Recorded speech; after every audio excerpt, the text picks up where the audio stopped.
examples which are currently implementing in SIR or we have implemented in the past.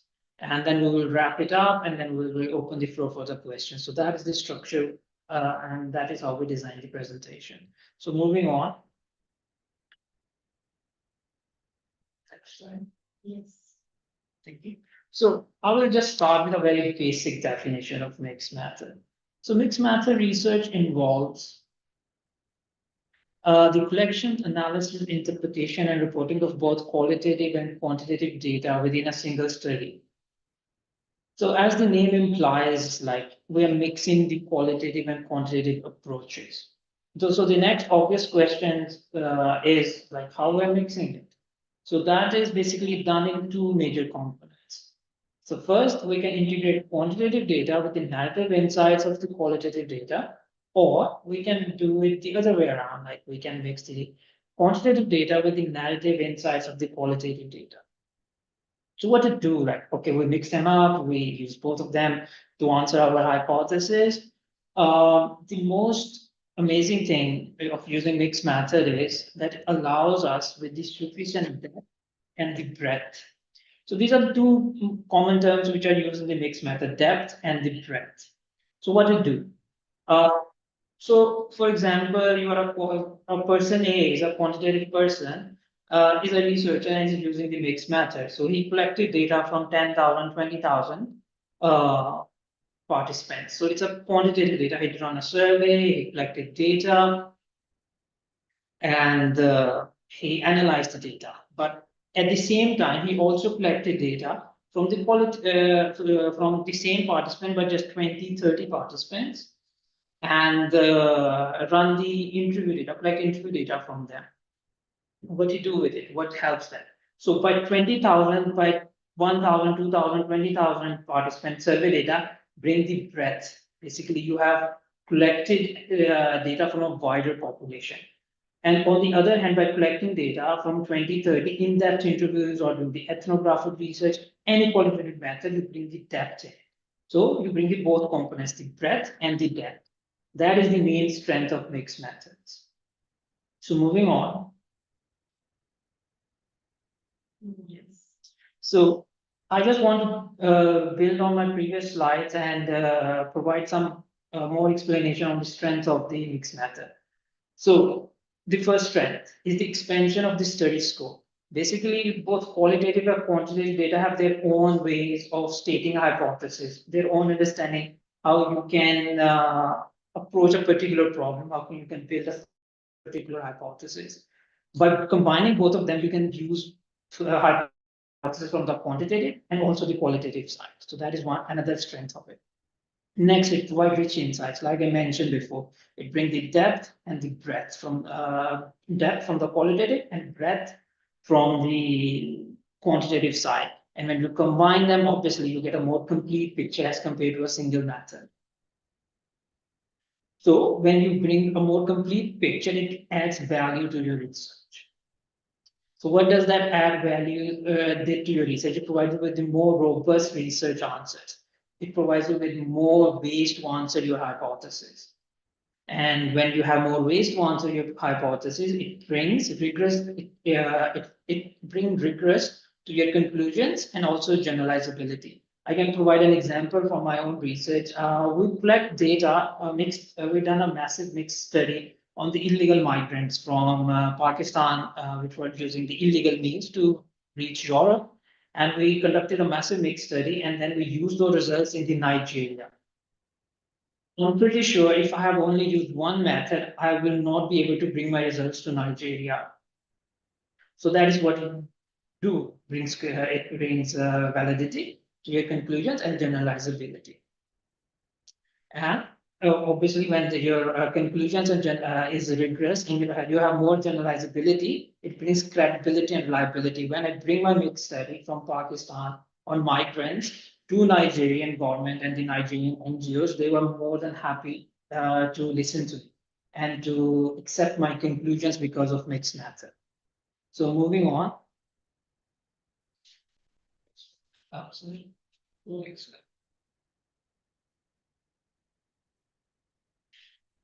No, still the same slide.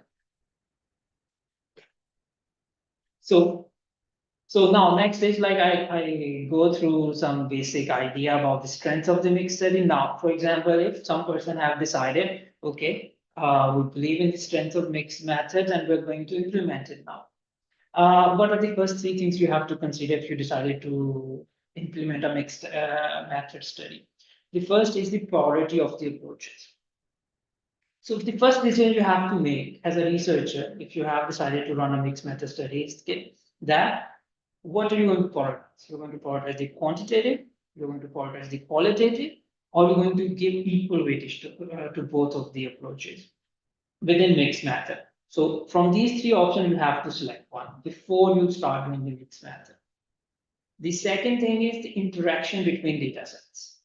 So at which stage you combine quantitative and qualitative. So there are four stages you have to decide, one or multiple, depending on your research design. So the four stages are at the level of design, during data collection, during data analysis, or during data interpretation. We'll go in details when we talk about the types. The third is timing and the sample size. How much sample you need from both study, quantitative and qualitative. This is mostly a power question or the statistical question. Sorry, power question or the budget question. Timing again, are we going to collect data at the same time? You're going to collect the quantitative first, you're going to do the qualitative first. These kind of questions has to be decided before you start the mixed methods. So these are the three things you have to decide before you can actually go and do a mixed method study. So moving on. So there are three major types of mixed methods. Pretty broad categories in literature, you will find multiple subcategories, maybe even different names depending on your field. So the first is the convergent parallel mixed method design. So what is it? So it is an approach in which two data sets are combined to get a complete picture at the same time. So what you do is basically you collect the data at the same time. You give equal weightage to qualitative and quantitative. You collect data at the same time, and then two different teams, one focus on the qualitative side, one focus on the quantitative side independently. And then once they have done their analysis, then you sit, everybody sits together and then combine the data. So that's the conversion design. The independence is very important in that. People do not interact. So that is the first design. The second is the explanatory sequential design. So what is that? So in explanatory sequential design, you first conduct the quantitative study, do the analysis, find your main findings, and then based upon those findings or some other burning questions you find in the quantitative data, you develop your qualitative study, which can be ethnographic, which can be focus groups, which can be semi-structured interviews or structured interviews, depending on your needs. And you go and conduct qualitative study, and then you incorporate it within your quantitative analysis. In this study, quantitative get the more weightage as compared to the qualitative research. The opposite of that is the exploratory sequential design, in which you conduct the qualitative data first. Basically, you can do the FGDs, focus group analysis, you can do structured interviews, semi-structured interviews, you can do ethnographic research, whatever the research design is, and then you develop your surveys or whatever your quantitative instrument is. And then go ahead, do that analysis, and then incorporate it into the qualitative data. In this study, the qualitative part of the study get more weightage as compared to the quantitative part. So these are the three main components, and within each component, you will find multiple subcategories if you look into the literature. As we do not have much time, so we just decided to go with the major three categories. And also, just a heads up to everybody listening is that you may find different names depending on your field.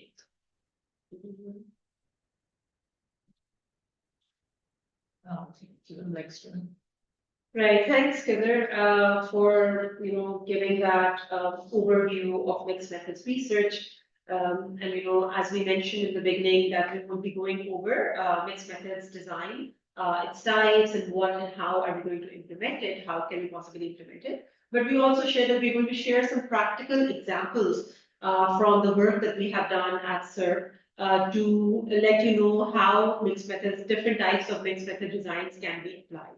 So here we are with some of the examples which we will explain along the way. And they will also, or some of these examples will be for different types that we have learned previously as Khizr was speaking.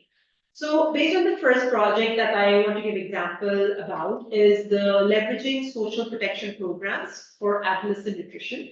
So this was the methodology for this particular study is it's an ongoing project, and the methodology for it, it's a before and after study design, which basically means that we will be, in order to assess the impact of the interventions, we will be conducting a baseline measurement before the intervention, and then it will be followed by a post-intervention measurement. And by comparing the two data sets, we will be able to track and compare pre and post-intervention outcomes against specific objectives. So, but in order to apply the before and after study design, we have set two different types of, we use a mixed methods approach for data collection, and this falls under the category of convergent mixed methods design. And the reason for that is that we are applying both quantitative and qualitative data collection tools at the same time. They will be happening simultaneously. So, for example, during the baseline measurement, while we're collecting quantitative survey data with adolescent girls, say at the same time, we're also conducting qualitative focus group discussions and key informant interviews with other stakeholders, which includes parents, health workers, government stakeholders, mill owners, and community leaders, whom we will be talking to get more breadth of the information and of the program. Now, in order to establish this baseline understanding, it was very important that we capture detailed information on adolescent girls' nutrition knowledge, dietary habits, food preferences, school environment, and the barriers to accessing nutritious food. And for that purpose, we established a comprehensive baseline quantitative tool so that we can capture that quantitative information from that baseline. But the second part of it was that we established qualitative interviews and focus group discussions because we wanted to delve into the nutrition behaviors and attitudes of these adolescent girls, their family members, and community members. We also wanted to get insights into Safran's implementation dynamics, its perceived impact and acceptability, and gather information from government stakeholders. So using this to achieve a mixed methods approach, we are able to achieve the objectives of this study, which is to basically test the impact of adolescent girls in promoting healthier nutrition practices, as well as assessing if there is a change in knowledge, attitude, and practices after we roll out the social behavior change communication and community engagement strategies. So this design basically provides us, this conversion method allows us to capture that length and breadth of information as was mentioned in the different types of mixed methods design. Similarly, I'll give another example where we have an AI-based ultrasound study where we're basically using an AI-based ultrasound device to conduct ultrasounds for pregnant women in low-income settings, where they're using public infrastructure for visiting for their antenatal care services as well as the postnatal care services. So for this particular study design, we have applied a methodology which is a step-based design. It's a type of an RCT, which is like, some of you might be familiar with the term, but RCT is a randomized control trial, where you do, it's an experimental design type. And we have used step-based design for this particular study in order to basically understand that how we can monitor the uptake of services by health providers and pregnant women for this particular device that we are implementing in the community. Now, this particular design is designed in a way where we're conducting quantitative surveys as well as qualitative interviews with relevant stakeholders in order to understand how there are changes in the uptake of the services by pregnant women in order to understand if there is an increase in the enrollment time for these pregnant women, since it significantly reduces the time when you can conduct the ultrasound. And we are also trying to understand if, to that extent, if the baby gender ultrasound facilitates these pregnant women during their visit to the facilitation centers. So there are multiple objectives which can be met through both quantitative and qualitative data collection methods. And the reason we're using a stepwise design is so that we can get a more holistic explanation as to which model works better, whether it is because currently there are ultrasound machines within the facilitation centers, but these AI-enabled ultrasound machines are going to make the process even more faster. So we want to see if people are willing to uptake this service, given provided that it is available at public settings and free of cost. So again, this is a convergent parallel mixed methods design. I showed you two examples of convergent parallel mixed methods design, but the methodology for both of these designs is different. In terms of, like, in one we were using a before and after study design, but in another we were using a step-wedge design. But while the quantitative, methodology remains different, the qualitative data collection methods are the same in both the studies.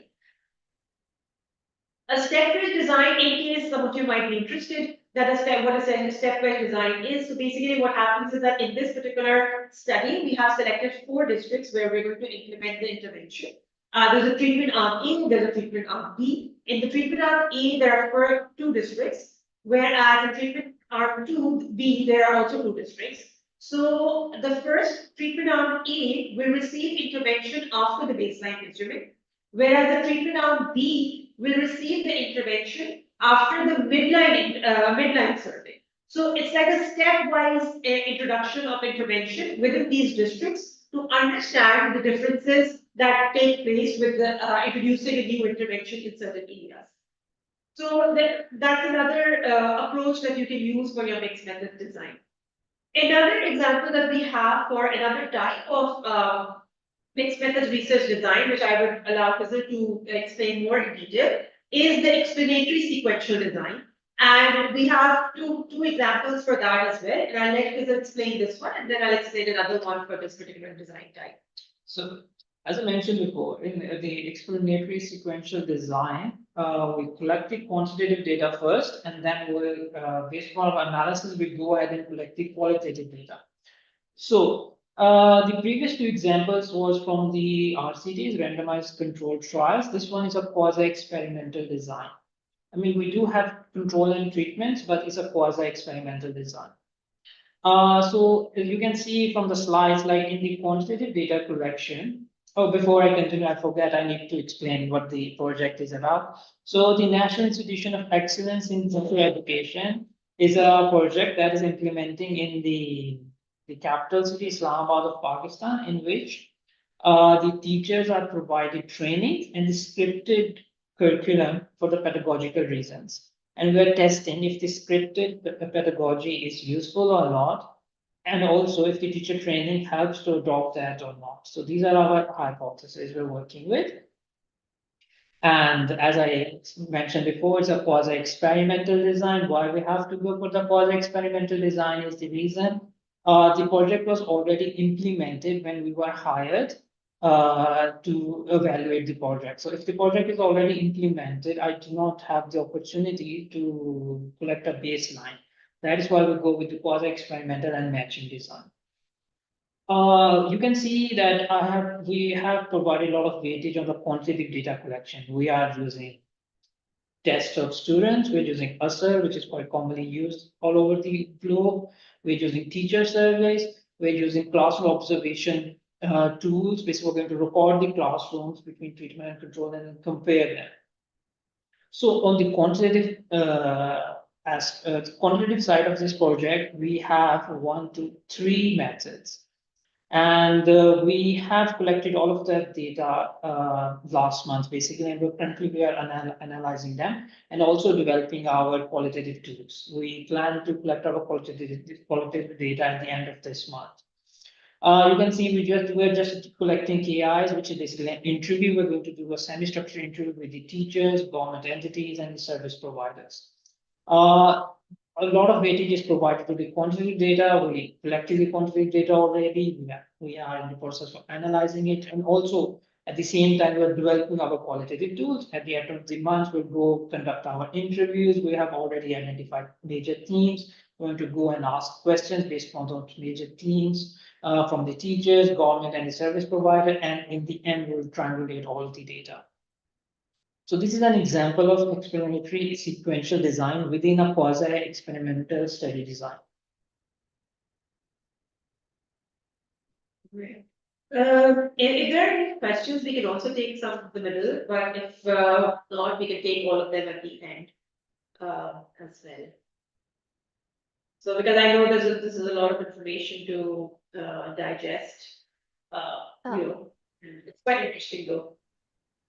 So we can, if you allow, Sudra, we can take a question in the middle. sure, Or sure. okay, so um, Miss Hina T says, how is relative priority set? Is there a method to do it? So no, there's no hard rule to do it. How to set priority, like you're going to prioritize qualitative, quantitative, or you're going to provide equal weightage. It depends on your research question basically. Budget and the time. Do you have time to collect more qualitative? Do you have time to collect more quantitative? Do you have time to collect both of the data? It's a time budget question, most probably, and also your research. So these three things decide your priorities: time, budget, and what are your research questions. That's how I decide, to be honest. If I have the time, I have the budget, and my research questions allow me to implement the mixed methods. Makes sense. Do you think we can take another question or take it later? Okay, we can. If there's a question, why not? Sure. Okay, so this is for Sidra. Does it mean quasi-experimentally study design is best suitable in situations when baseline data is missing, or can equally work with baseline data? No, so if I understood the question correctly, you're saying that if the baseline data is missing, do you want to use the quasi-experimental study? Is it feasible to use quasi-experimental study? So for a quasi-experimental study, basically it's about, for example, in RCT, you're randomizing your population groups that you are interviewing with. But in quasi-experimental design, you're randomizing them not in the beginning, but later on when you have to conduct surveys with them. Having baseline is important because it sets the tone as to what your basic level of understanding is, and then once the intervention has taken place, what changes have taken place after the intervention. However, in your however, in your quasi-experimental study, let's suppose you don't have a baseline, which you do actively. You can have secondary data, which can be your baseline, and then you can start with the intervention, and then post-intervention, you can assess whether that is making a difference or not, and then you can collect data. So there are different ways of doing it, but having a primary data set for my baseline is always preferred. But in case there is no time or budget for a primary data collection, then you can do a secondary data set for baseline data collection. Kisar, do you want to add something to this? It's a very open-ended kind of a question. Yeah. In our situation, we cannot collect the baseline because the intervention was implemented across districts. So we have to get a control, we have to get a comparison group somewhere. So we went to a similar district. Baseline is always better because what baseline do is there's a concept called regression to means. You guys can read about it. I don't think I have time to go into much detail. To control for that, you need a baseline in term when you're running an RCT or some kind of idea of baseline, I can say, like you can do some secondary data, you can do some similar population to get a baseline out. In case you cannot have baseline, there are methods. We're using one matching here. There is a special kind of difference in difference that can be run to, if I remember correctly. So there are different kinds of methods you can go with when you don't have a baseline and how to control for the baseline characteristics. That's a completely separate topic. Makes sense. I will ask you one last question and then you can resume with your discussion. In your last couple of slides, all your qualitative components did not include children, adolescents, even when they were direct beneficiaries to the program. Is there any reason to it, or have I misunderstood? I'll answer that. No, so we do have in the FGDs, we did conduct focus group discussions with adolescent girls. So maybe it was skipped in the slide, but yes, the stakeholder group was covered during focus group discussions. And also, like one of the preferred method with adolescent girls or adolescents, it's basically that if you conduct an interview with them, it's much easier to understand what they're trying to say. In group setting, usually what we've observed is that they try to, back on what the other person is saying rather than giving their own personal opinion. So in order, when in cases when you want a personal opinion and you don't want it to be influenced by other peers, you likely go ahead with an interview or a survey rather than a focus group discussion. So we did, but in this case, we did in the last two slides, for both the projects, we did go for focus group discussions with girls enrolled in as well as with girls enrolled out, non-enrolled. Yeah, So, just to add on this, so the project about the teacher pedagogy one, Yeah. we are not doing interviews with the students, rather than we are going to do the video observations, because it's pretty hard to get something to conduct an interview with a child. So that's why we opted in the near project, the one on teacher pedagogy, we went with the video observation tool rather than going with the interviews. The interviews are mostly with the teachers, government entities, and the service providers. Again, that's how our research is designed.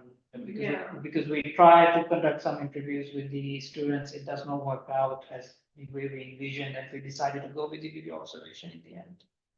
Yeah, and to this point, I'll add that even if you're designing like your mixed methods research design later on, and you're planning to conduct interviews and focus group discussions and deciding your method, it's always important that you first conduct a pilot. And once you conduct a pilot, you will know if the stakeholder group is actually making sense through this method, or do you need to change your method? Because in some cases, we have changed our methodology when conducting interviews or focus group discussions with the stakeholder group. So for example, for the project that I was talking about, nutrition related to adolescent girls, initially we were only going to conduct survey with adolescent girls, but we realized that it's important that we also conduct a focus group discussion so that the girls feel more comfortable and they don't feel very isolated, because we felt that the girls were being very shy because it was a smaller age group, like 10 to 19 years old. So since they were very shy and they were not opening up, so we also added another data collection method, which was conducting focus group discussions with them, and that in some cases helped. I wouldn't say 100%, but in some cases it does help in adding that, changing your methodology based on the pilot that you conduct. So just wanted to add it over there. Any subsequent questions? We will take them after your presentations is ended. Sure, sure. We do have another project example for explanatory sequential design, where basically you conduct the quantitative survey first, and then quantitative data collection first, and just followed by qualitative data collection. And then you integrate both the data sets to come up with the findings that you want to see. So there was another market test that we conducted, which was for a nutrition supplement, which comes under the category of balanced energy protein. And in this particular project, we used a combination of approaches over the course of the market test, and we used several different kinds of qualitative and quantitative data collections. We tried to integrate qualitative and quantitative components in order to understand what was driving the pregnant and lactating women in these communities to use and buy the product that we were trying to sell them. And we also wanted to inform program implementation decisions and pivots.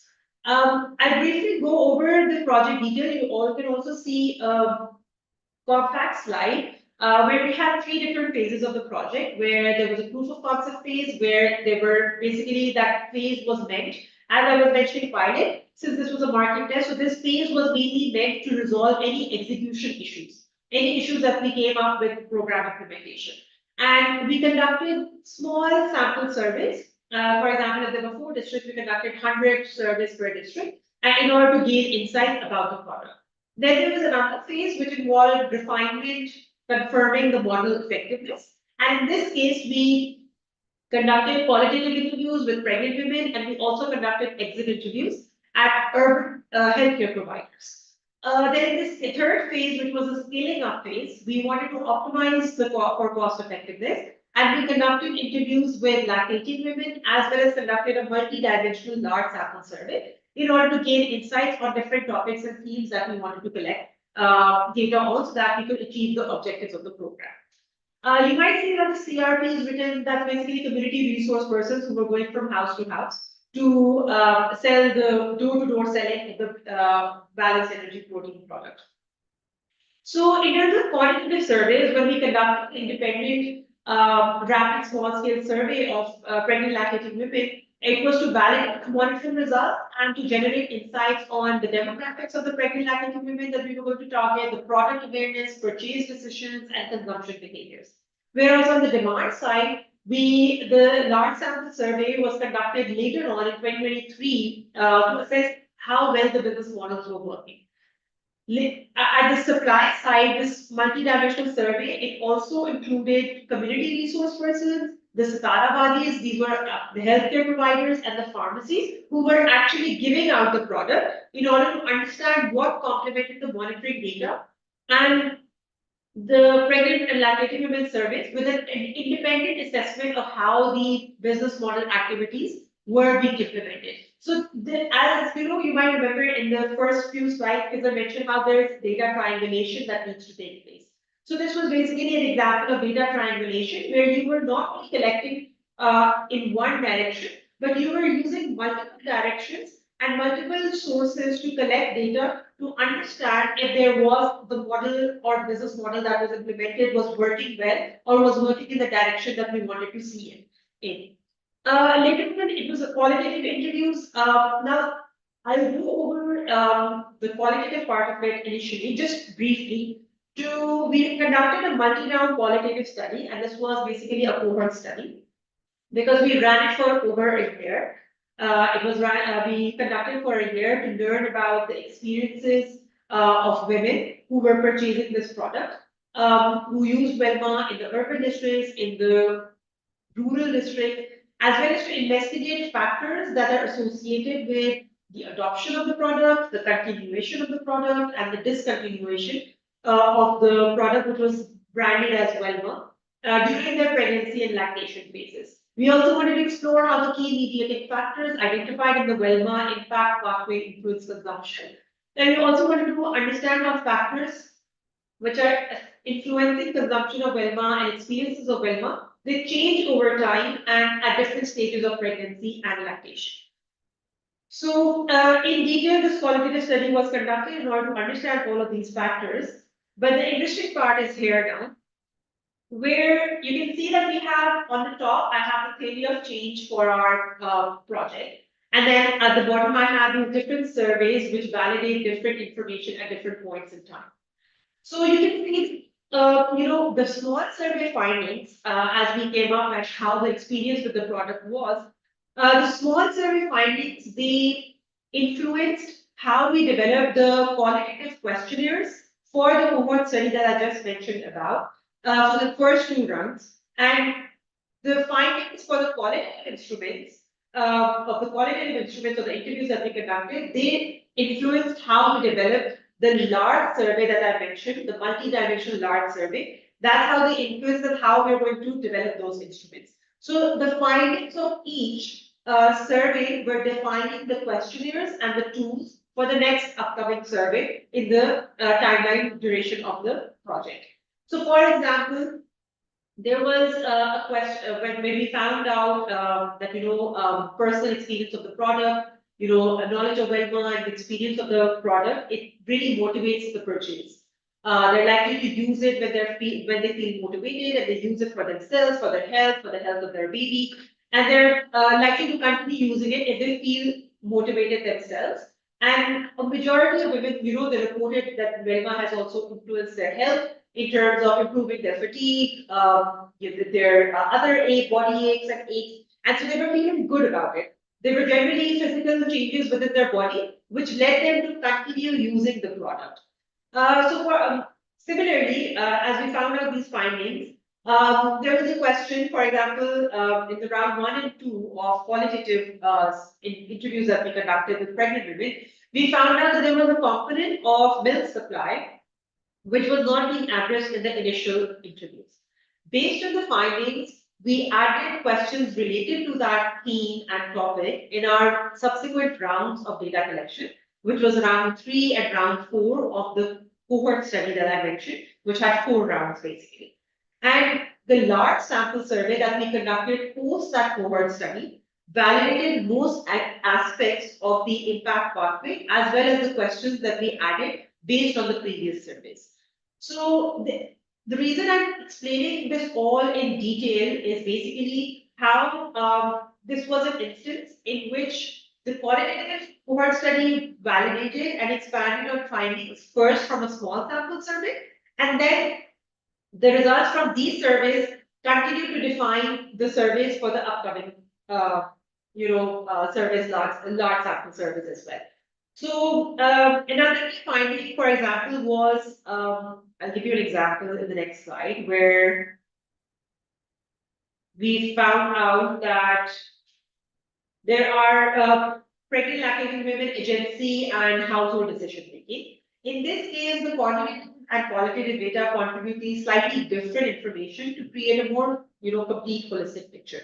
Firstly, the small quantitative survey conducted before the cohort study, we found that PLW agency and decision making was associated with wealth.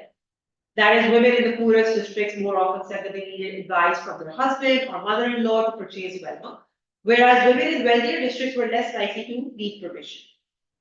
In the cohort study, when we inquired about this or tried to explore this behavior more, we found out that it seemed that even women who said that made the decision alone, they also reported discussing that decision with their husband or with their family members. So it seemed likely that household support was quite important for the consumption of a nutrition supplement in this case, or for the consumption of any other supplement or dietary supplement that you're taking for your well-being. We also learned that in rural districts, and especially, let's suppose Bahawalpur, which was one of the districts in Pakistan that we were working in, there seemed to be widespread knowledge of this particular product in the community. Women reported discussing this product with people outside their household, including neighbors, friends, extended family members. They said that they knew many other women who were using the same product, and people in their communities had heard of Velma at community meetings, and the people in the communities say that it is a good thing. So they were using basically spreading that information within their social networks as well. They were discussing this and recommending this to other women in their community, in their families, and essentially influence others to start purchasing Velma. In the cohort study, this didn't appear to be the case in urban districts where the population was more transient. But in the large sample that was conducted, about halfway through the cohort study, we gained additional data points to help clarify that and validate what we were seeing in the qualitative data. So it was like a series of events over a course of 2 years that we were seeing and validating these changes over time. Specifically, for example, the survey, the large survey, the multi-dimensional survey, we found out that women in rural districts tended to have less autonomy in making the decision to purchase Velma. It also found that women in rural districts knew more people in their personal network who were using Velma as compared to women in urban districts. And finally, it found that knowing more people who are using Velma is positively associated with more monthly purchases. And so we were able to conclude that networks in rural areas, they had created an environment in which the community and household decision makers supported Velma consumption, enabling the pregnant and lactating women to use it. So that's how the entire story builds up, where we were able to reach to a conclusion in terms of how and what is the mechanism that how these women are consuming the product and what can be the best way of motivating them to continue using the product. So I know it has been a long explanation for this product, but I wanted to ensure that you guys you understand how mixed method approach really allows you to capture the length and breadth of information in detail on different topics and at different points in time, and it can lead you to a conclusion which is very helpful for, let's suppose, if you have to influence policy stakeholders, even if you have to influence program implementers, or you have to, create or generate an evidence for additional funding or additional funding for projects and stuff. So it's like a very convenient and very useful method for using in different types of studies that we have conveyed here. This was an example of explanatory project sequential design. However, we have a couple of examples for the exploratory sequential design as well. And I'll let Kizar explain a couple of them. So we are not currently running any projects on the Yeah. exploratory sequential design. So what I did was I went to the literature and I found few. So in the interest of time, I will just cover one as of now. So this is a paper by Muntz in 2021. So he applied the explanatory sequential design to understand the impact for intervention. The intervention was about the self-management program for individuals with the spinal cord injury. So the study consists in multiple phases. That's the term he used. So in the phase one, he basically collected the qualitative data through telephone interviews from 26 individuals. And then he basically conducted the analysis and developed his survey. In the next phase, he conducted the collected the quantitative data via survey, online survey with 99 participants. And in the last stage, he merged both of them. So this is a very quick example of explanatory sequential design, which I thought was interesting paper. I don't have time to go into much detail, but if you guys are interested, you can obviously go and read more about explanatory sequential design and how people have implemented it. Before we end, I just quickly want to cover a few of the challenges of using mixed method design. Like any research design, we have to admit that there are challenges, there are a few drawbacks of using it. The first major drawback or the challenge I would say of using mixed method is it's a quite lengthy process. You can see, okay, we develop the qualitative component first or the quantitative component first. We collect data at different time points or the same time point. It requires a lot of time to basically process all of it. Obviously, if you require more time, it is more expensive to implement. The second thing is the integration of the quantitative and qualitative data. It's often difficult for researchers. The reason being, all of us are trained in quantitative or qualitative methods. Some are better in one aspect, other are better in some other aspects of quantitative or qualitative research. So when a researcher who is a trained quantitative researcher will struggle to incorporate qualitative research in a way a pure qualitative researcher wants to implement it. So that's where the tension rises, like how to incorporate it. If you present that finding to some qualitative researcher will ask a lot of questions that, okay, why don't you do this, you do that? So these kind of tension can raise when you present your mixed method study. So you have to be prepared for that. The last thing is the basically data quality and maintaining a data quality, because when you are dealing with so many moving factors, so many data collection points, there's a chance you may miss something or something happen, your data quality get targeted because of the length of the project. So these are the 3 points which are raised as a challenge of using mixed method studies. I will end the presentation now so we can take the question because we only have 10 minutes left. Yes, and I'll just quickly add to the challenges that you were mentioning, because since I had a very good example in terms of what kind of challenges, like the study that I was talking to you about, which is the nutrition supplement market test. I was talking to you about the qualitative cohort study where we were conducting interviews. So one of the main challenge was that, we were unable to recruiting and retaining participants was the biggest challenge. For example, for the first cohort, we recruited women from our monitoring data, and we used data as a frame for our sample.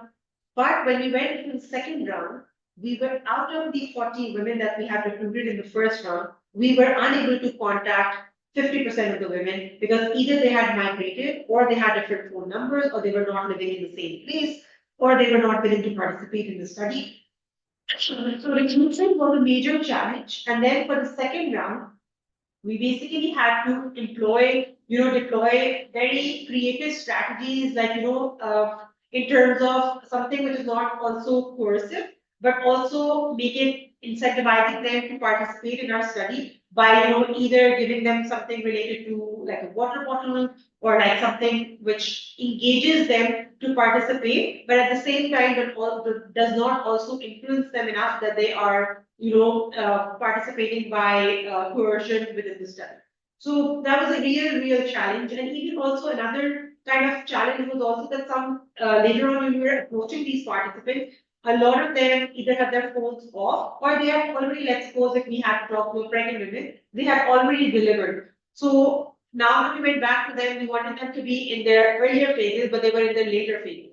So such kind of challenges do arise when you're working in the field, specifically during data collection, and these should be taken into consideration when planning your surveys or your qualitative as well as quantitative surveys, because dropouts, people not being able to retain participants, not being able to find the participants based on your eligibility criteria. These issues are going to come up very often and very regularly, which is why you will have to keep changing your strategies for data collection as well, or decide on a strategy which works for majority of that particular target population. I'll stop here and we'll definitely take some questions because I see there are quite a few questions within the chat box. Yes, thank you so much for your presentation. We have multiple questions, but like I like my question to be answered first. You were mentioned that there are challenges when it comes to like sensitive discussions like maternal health and reproductive health also. So I just want to understand that in studies involving sensitive topics like reproductive health, women's decision-making power, how do you ensure that qualitative tools and enumerators especially are equipped to capture responses are, ethically and effectively, recorded? So the ethical component we cover in our IRBs. For every project, we have institutional review board. We present our like what type of question we will ask, the risk associated with it, how we're going to handle the data. And so that is approved beforehand. So I think for the ethical reasons. The second thing we do is if it's a sensitive topic, we're very upfront. When we go to collect quantitative or qualitative data, we'll be like, this is the thing we're going to do. These are the type of questions we're going to ask. Are you willing to participate? And also we provide them the opportunity at any time point. If they decided that, okay, we don't want to continue, they can basically drop out from the study. So that is the option we provide regarding if the enumerator is able to capture all the information or not. Rigorous basically training is provided. We run multiple pilots in different districts basically to make sure it is applicable across all of our town population target areas. Is I missing something? Yeah, no, I just had, as you mentioned about enumerators as well, and how to ensure, that you are collecting robust data. So for example, the earlier project that I mentioned about where we're working with a social protection program for adolescent nutrition. So we're working at a national level where we're working in all the provinces in Pakistan. And each of the province has its own cultural, linguistic, as well as geographical setting, and they operate differently. So for that purpose, we had to hire local enumerators, local enumerators so that they could communicate in local languages. And then the trainings for them were conducted separately so that they could understand how they can communicate that particular information within their local language to their community and discuss the topic in a way which is also appropriate to ask for a group which is smaller in age and at a level which is age appropriate, basically questions. And the trainings are very robust, like in terms of minimum ensure that you have, if it's a longer question, you have a 5-day training. Yes. Sorry, where you are conducting role plays, you're conducting examples, you're conducting regular practice of those questionnaires in different languages and ensuring that there is a supervisor who's monitoring them while they're conducting the survey. So these are some of the mitigation strategies. And also for some of the projects, we also send one of the projects we are going to implement it. We don't cover it here. We're going to send WhatsApp messages about the behavior of the numerator. Once the interview is done. So that is something we're going to test, and let's see how it goes. Great. Thank you so much for your answers. I have three questions. Maybe you can answer them one by one. Which approach of mixed methodology carries high risk of biases and how to mitigate these? Considering local context vis-a-vis given hypothesis and research questions, does data availability drive choice of research methodology, approach, or is it the other way around? Rapid small surveys, how much time it generally takes on average, and how rapid surveys affect the robustness of the evaluation involving ethnographic dimensions. There is no standard answer. I will try to give standard answer which is applicable, generally speaking. Bias, every study has biases. The real issue, basically, that is a cause of a concern when I'm reading some research is that if that person admit that bias or not. If there are biases, you have to be upfront about, okay, these are the things that happen. For example, you create a treatment and a control group, you're running RCT, and the treatment group, there are people in the treatment group who refuses to take the treatment, and the control group, there are people in the control group who took the treatment. So you have bias. If you admit that, and then there are strategies to mitigate those bias, and you implement that, then that's fine. How to basically mention, like the question have a component, like how to mitigate it. Depend on from bias to bias. For example, in the RCT, you can go with the intent to treatment method. That can have think of that for that example. One of the method is that. So you have to be upfront about biases. You have to admit, okay, these are the things that went wrong that can cause the bias, and this is the strategies we took, and some of the biases obviously we cannot control, and you'll be like, okay, these are things I cannot control. So if you read my results, you have to keep these in mind. So that's the answer for the first question. The second is the local context and data availability.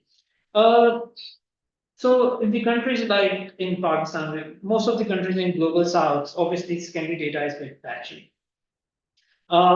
Most of our work is with the primary data that we do itself. So we don't have much issue with the data availability. The data availability become an issue when we're designing a study. That's why we run pilots first. Like, okay, we have this very limited data available and we run the pilots to make sure what we are thinking is correct. Like for the AI ultrasound machine, I personally traveled across Pakistan with a notebook and the few questions from the few numbers I have, which was based on the very limited data, secondary data we have available, and tested my thinking. And then we developed the surveys and everything, and we're going to test the surveys now. So there are a lot of quality stages involved in it. The benefit, at least for us here, is that we have the time and we have the funding to do all of that. So that is what I normally do for the second component about the research hypothesis and the data availability. Um, if you're doing an ethnographic research, how much time do you need? People have done it using 1 week data. People have done it using 4 years. People have done it for 2 years. I know there's a very good book. I'm going to skip that. In which ethnographic researchers basically lived in a dorm to evaluate the student behavior. So from the first year till the fourth year. So that's a 4 year ethnographic research. There's a people who done a 6 month research with farmers basically for 1 season, sorry, 3 months. For 1 season, he lived with the farmers for 3 months. So you can start to see a pattern here, depend on your research question, what you want to do. So that's basically that. How you decide what does rapid means. Rapid can mean anything, can mean 1 year, it can mean 2 years, it can mean 2 days. And how you decide the time frames. So do you want to add anything? Yeah, no, if there are any more questions, we can first take those, because we're also running out of time. No, we don't have new questions, so maybe like we can wrap it up. Okay, that sounds good. Thank you everybody for joining, and if you have any further questions, you're free to message us or email us via LinkedIn, and happy to answer any further questions. Thank you so much for your time. Thank you, Thank you, everybody. thank you so much for your time as well. Thank you so much. The Okay. recording for this session, will be available on our social media platforms. Don't forget to check them out. Thank you so much for everyone. Thank you.